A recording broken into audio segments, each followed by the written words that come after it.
Today is Saturday, July 11th, 2015, and this is the Bunny Slippers Are Evil Job Seekers Call-In Show, presented by Evil Bunny Consulting. I'm your host, Tyrone Griffin, and if it's 3 p.m. and you have on your bunny slippers, you are not looking for a job. Welcome first-time and returning listeners. In this show, we discuss strategies and tactics of job search, staying motivated, and dealing with career transition. For more tips, resources, daily motivations, and to listen to archive shows, go to the website bunnyslippersareevil.com. There you will also find links to our Facebook page, our Twitter handle, our YouTube channel, which has our 1-minute bunny tips. If you're listening live, you can call in with your questions at 347-202-0929. Again, that number is 347-202-0929. Now, a word from our sponsors. Evil Bunny Consulting is the alternative to expensive outplacement. They give company-sponsored job seeker workshops as well as a one-on-one job seeker bootcamp. For more information, go to www.bunnyslippersareevil.com.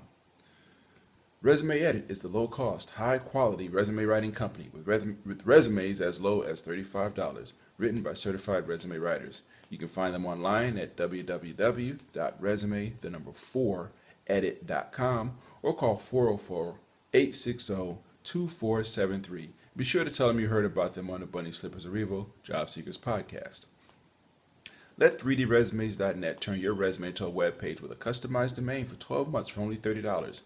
Help hiring managers and recruiters find you, make your resume available 24/7, and get a professional, personalized email address just for your job search. You can see my online resume at tyronegriffin.com, and for more information on how to get your own, go to 3dresumes.net. If you're thinking or about to look for a job in today's world, you will find a new reality in the job search process. The world has changed. Job search today is much more complicated than 5 years ago. Volumes of resumes, more applicant screening systems, depersonalized applications, panel interviews, team hiring, long complicated applications, branding, and social media.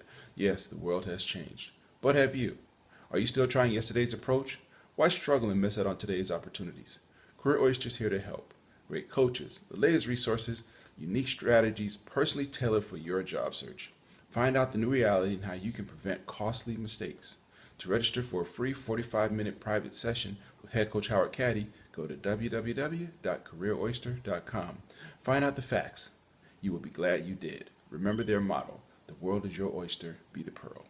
Well, good morning, everybody, and welcome. Thanks for tuning in. I apologize for the early hour of this week's show. Just been some crazy, got a lot of stuff to do today. So the only time I could get the show in was this early in the morning. But I thank you all for tuning in, for listening. Last week did no show because I ran in the Peachtree Road race. Didn't win, didn't plan to win, but I finished. And for all of you who always talk about the nice southern weather, oh gosh, it was raining and thundering and lightning all through this race. It was pretty bad. And as beautiful as Piedmont Park is, when it's raining, it's a mud puddle. So anyway, we got through that. So this week, the topic is why you need a job search BFF.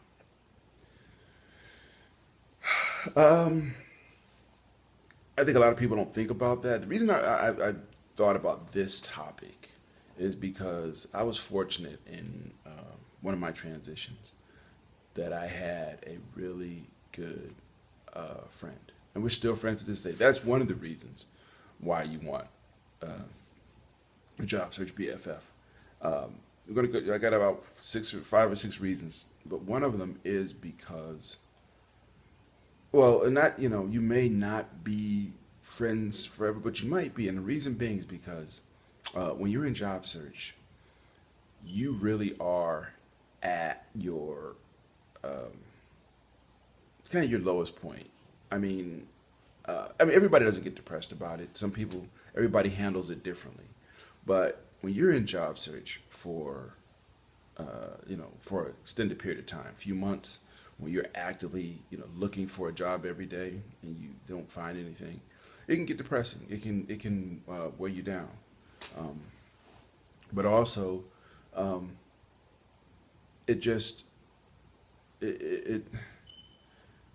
Yeah, I think about, I mentioned this before. I had a karate student that was in transition, and they committed suicide. And granted, we never know fully why somebody does things like that, but I would imagine that that was part of it. This person had a family, and this person chose, um, for whatever reason, they chose that to go in that direction. Um, but everybody handles things like this very differently. And having that person, having somebody who's going through it with you, who's going through the same thing, because even if you're not looking for the same types of jobs, you have somebody you can check in with. Now, you got to be careful. Didn't happen in my situation, but I've heard of it happening to people where you become too close to this person, particularly if you or that person is married.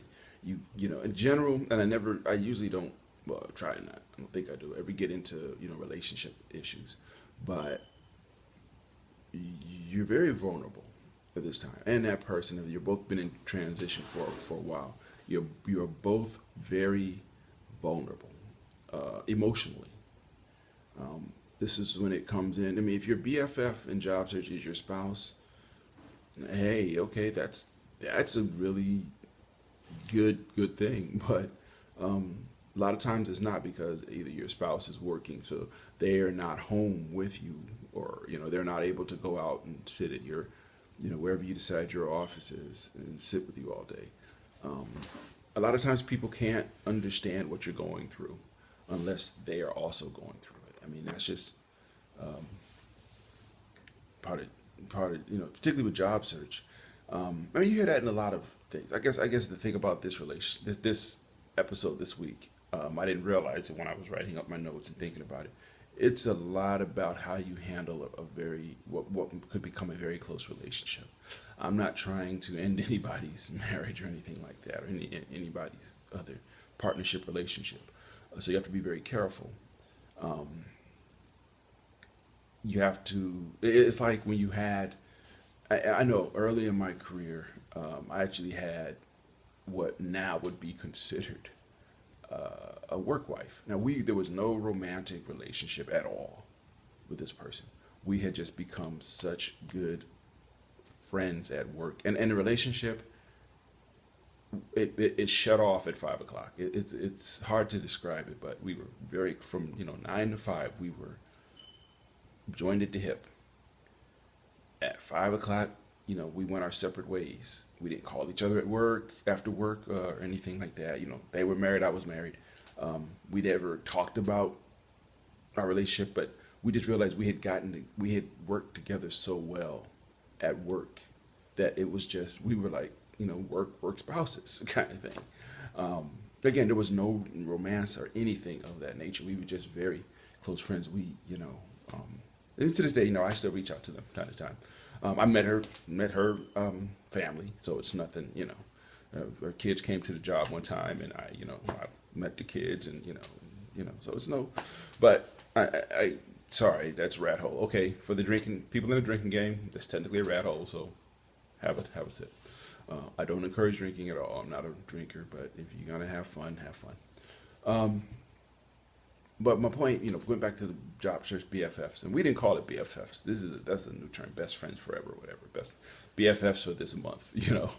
But my point is this: when you get into that kind of situation, again, remember you are very vulnerable at this time in your life. If you're in transition for a while, men and women, you are very vulnerable because you feel alone.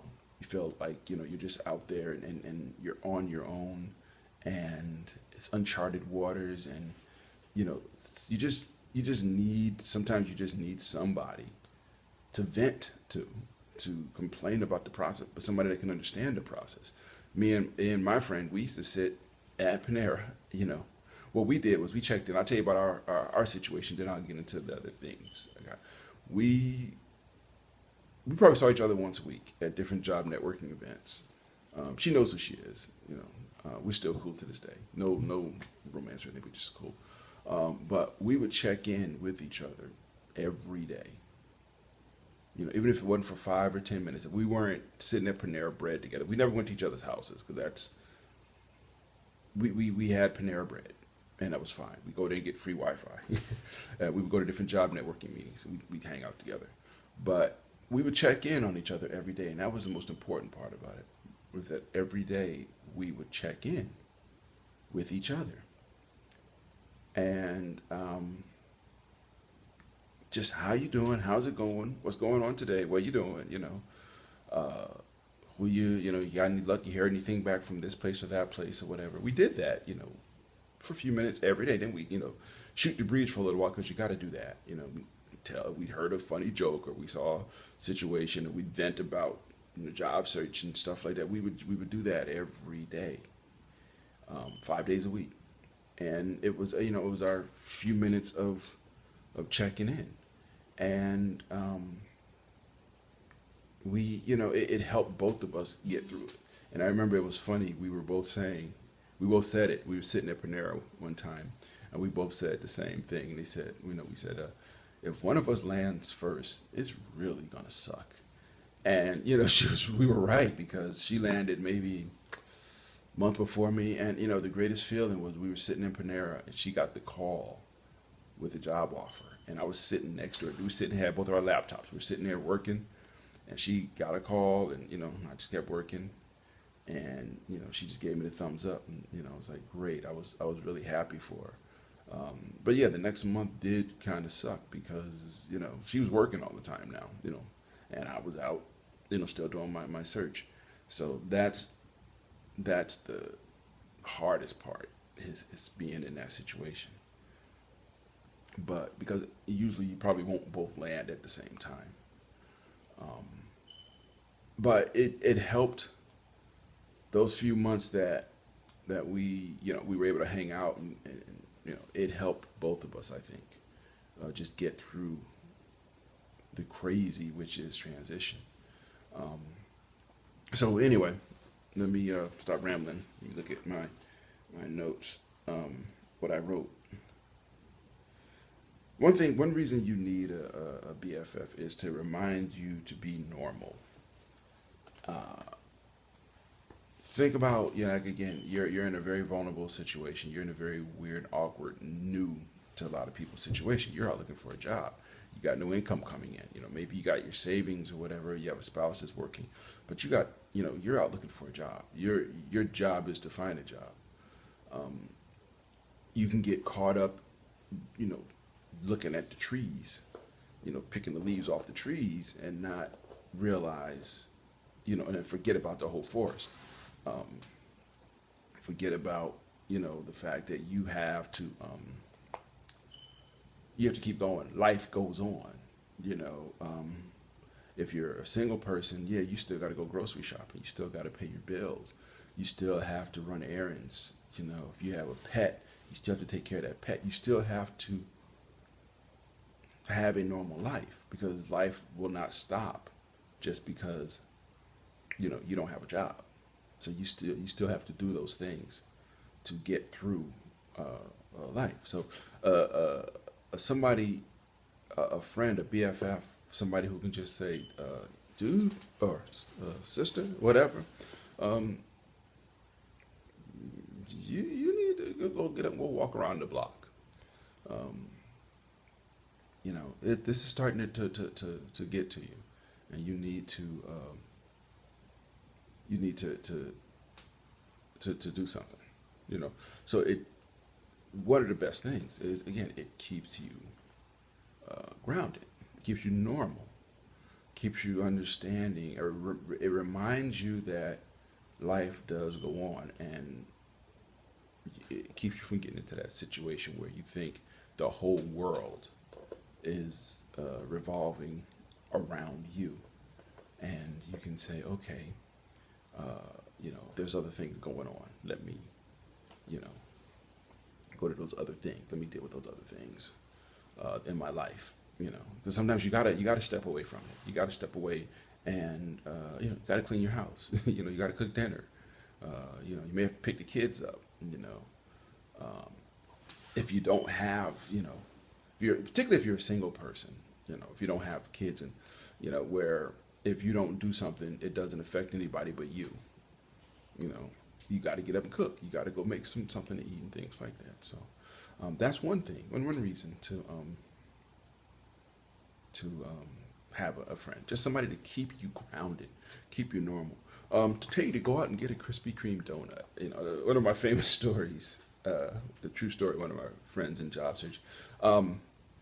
Let me back up a little bit. When I was in transition the first time, I was fortunate I had outplacement. And one of the things we had every week was a job search work team where we would all get together. A group of about 6 or 8 of us, we would get together at the office and talk about what we had done the previous week. I'm still friends with a lot of these people as well. We still keep up and touch base. We've gone on in different careers, but we're still friends because we saw each other at our I don't want to. I didn't want to say it, but you basically these people you saw each other naked, and think about that a minute. You have friends. You have a bunch of friends, and you guys be hanging out and everything's great. Go do go skinny dipping with your friends. It changes your relationship because you see there's no more secrets, and I know that's just how it is. When you're in transition, you are naked. It's raw. It's you. So anyway, but like I said, one of my favorite stories, one of my friends had that Krispy Kreme moment. I always think about that. She said she was driving by and the Krispy Kreme, and I guess the hot light went on, said, "Oh, we just finished pulling donuts out of the oven."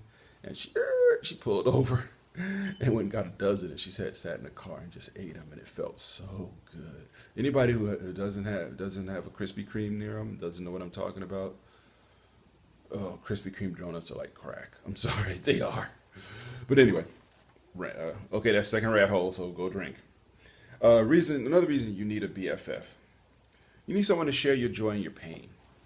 The joy of when you do land, or the joy of, oh, you made another connection sometimes, or the joy of, just moving your job search another inch closer to completion.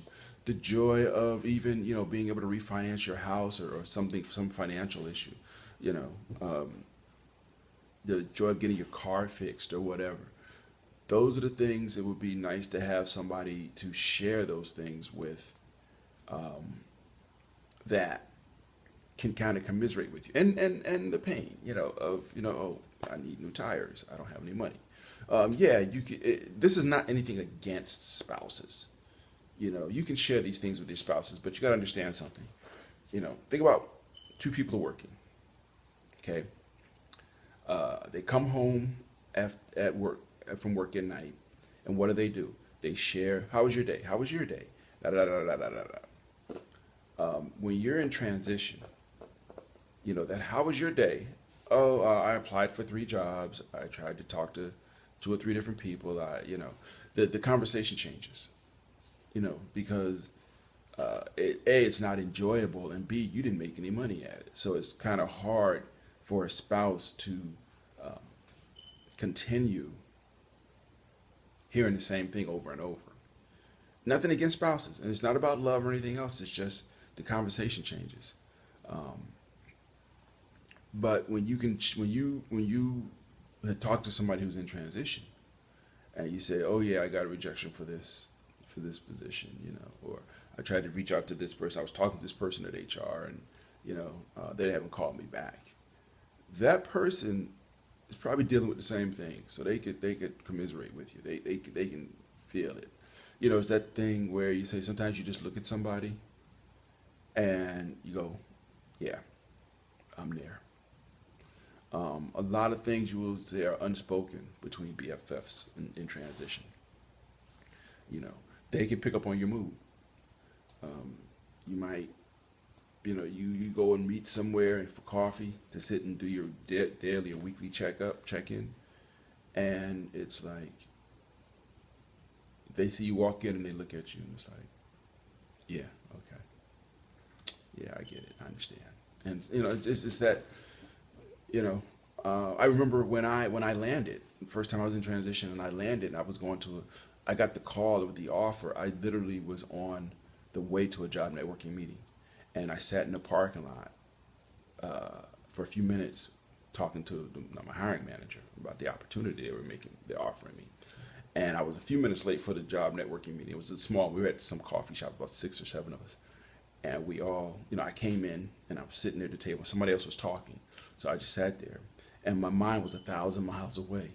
And I remember there was this one friend of mine who just, she had me sitting next to me. This wasn't my BFF, it was somebody else who, I knew through job search. And she just looked at me. And, I was sitting, my head was down and my mind was just racing. And, I was just, no, I wasn't saying anything. I was just looking down and just thinking about processing it. And she looked at me. And I remember she just leaned over and said, "You landed." And I just looked at her and I nodded real slow. And it wasn't she understood. It wasn't that there were so many emotions going through my head at that moment that I couldn't really talk. But she got it. And that's the thing about when you're in transition with people, they get it. They understand. Oh, when you land, it's not, people would think that, oh, when you land, you're going to have a party and it's going to be fireworks and, skywriters and clowns. And yeah, there's a part of that, but there's also just relief, and everybody, there's, I'm not going to lie, when somebody else lands and you don't, there is a bit of jealousy. You're happy for the person, but there is a bit of jealousy there. I'm not going to say it's not. But yeah, I just remember that moment where I need to reach out to that person. She's on LinkedIn, on my LinkedIn contacts. I need to reach out to her just to say hi, see how she's doing. That's one thing too. When I got a lot of friends, not BFFs, but a lot of Fs in transition. And from time to time, I try to reach out to them to see how they're doing. Just say, hey, how's it going? If they're still in transition, sometimes people are, sometimes they've been back in transition.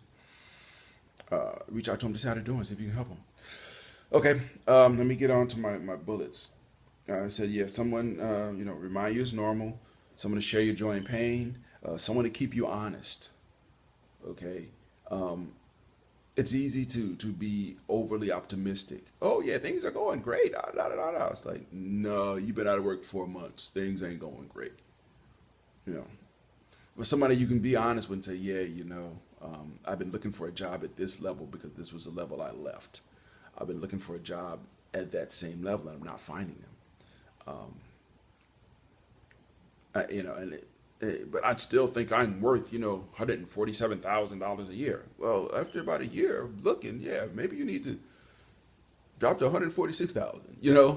But you need somebody to keep you honest and say, dude, homegirl, yo, look for a job. Lower your standards. Remember that show I did on widen your search and lower your standards? Yes. You need somebody who's in transition with you to look at you and go, you are seriously looking for a $250,000 a year job. You've been out of work for 3 years now. You need to look for something else because that ain't going to happen, or that may not happen. But until it happens, you need to pay your bills. You need someone to bounce ideas off with. Sometimes in transition, you decide on the different tactics and strategies you want to pursue. You need somebody who can say, yeah, that's not a bad idea, or that's stupid. People not in transition can't understand. Why would you spend 2 weeks trying to contact someone at a certain company only to ask them out for coffee? Ask them to give you a job. Like, no, that's not how it works. So you need somebody who's in the mix, so to speak, who can relate to that.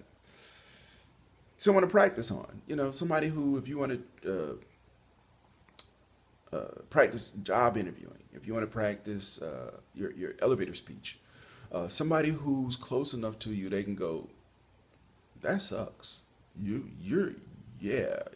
can see why nobody will talk to you.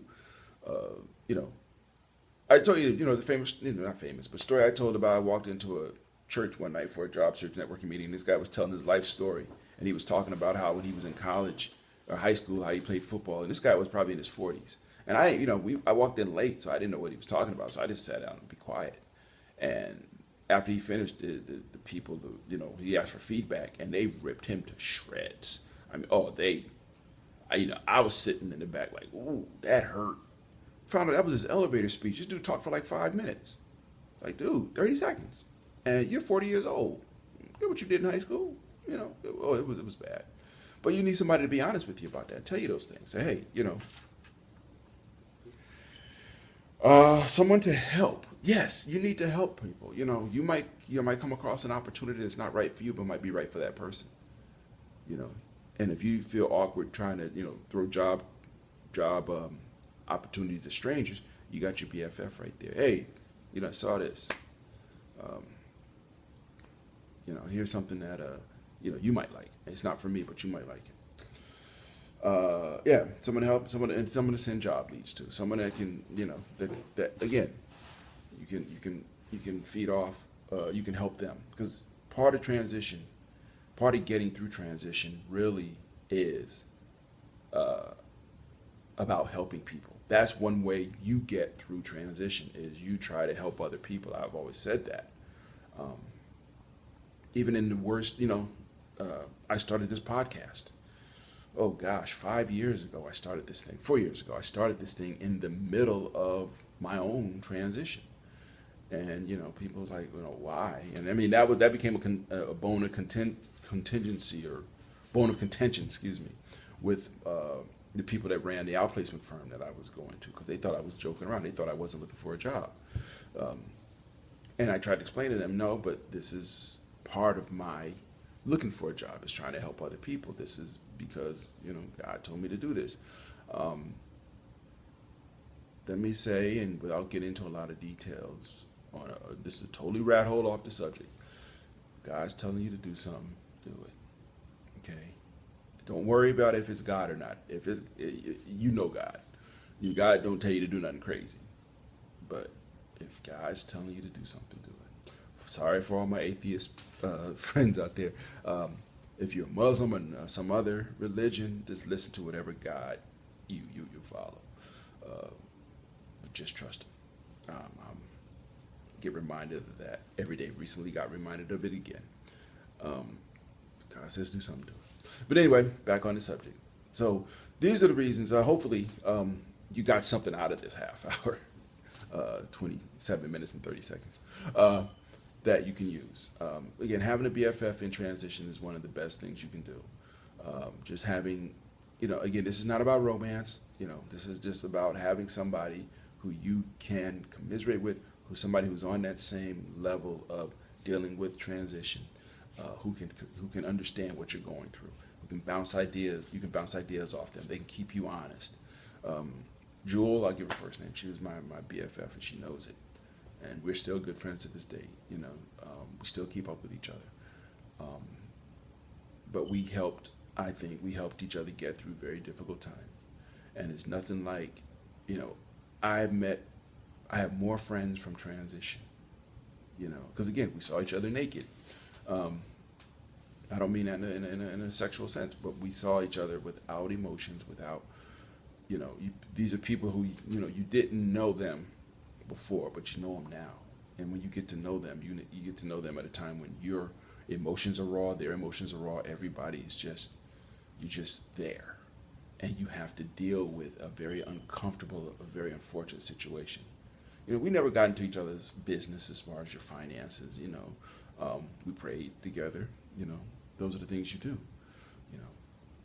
But anyway, got a minute left. Boy, I nailed this one. But thank you all. I apologize first, this last 60 seconds. I do apologize. I haven't done a bunny tip in a while. I just been, you can't imagine. I've just been running around like crazy. Summer, it's been a little crazy. Hopefully it's going to get a little better soon. But I'm going to do some more bunny tips, I promise. Feel free to write me again. I love your feedback. Thank you. I'm not going to do my usual closing because I only got 30 seconds. But hey, thank you for all your feedback and love. If you're listening in iTunes, please go leave comments for the show. Tell other people about it. And I'm not trying to sell nothing other than the stuff in the cafe press store, and I don't get enough from that to make it worth my while to hawk it all the time. So anyway, everybody, thank you again. I'll be back next week, and happy hunting this week. Have a great week, and I will talk to all of you, hopefully very soon. Take care and bye-bye.